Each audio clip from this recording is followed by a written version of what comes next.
Assalamu alaikum апа, кандайсыз? Жакшысызбы? Жакшы. Сиз мага дем салдырдан келип жүрдүңүз, туурабы? Ооба. Эмне болуп ооруп келдиңиз башында? Башым айланып, андан башым ооруду да. Башым айланып. Башыңыз айланып башы ооруп келдиңиз. Эми жакшы элем, Кудайга шүгүр. Азыр дем салдырып лечение кылдыңыз. Ооба. Акыбалыңыз жакшыбы? Ооба. Тузга жаттыңыз, майсүйкү суу ичиңиз. Ооба. Акыбалыңыз кандай? Жакшы эле. Жакшыбы?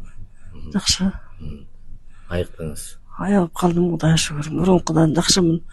Аябай бирин билсем, бирин биле албай келдим да. Кыйналып келгенсиз. Кыйналып келдим. Оор кыйналып келгенсиз. Мен сизди көрөм, билгем. Сиз лечение кылып, карап, текшерип аттык. Азыр жакшы болуп калдыңыз. Кайсы жактан келдиңиз? Токтогулдун чоң арыгын айылынан келдим. Токтогулдан келдиңиз. Эми аман эсен кайра ошо чоң арыкка Токтогулга жетип алыңыз. Ага жол аман эсен жакшы келсин. оорубаңыз. Алла көп жашоо берсин. Береке жашоо берсин. Ден соолук берсин, жакшы жетип алыңыз.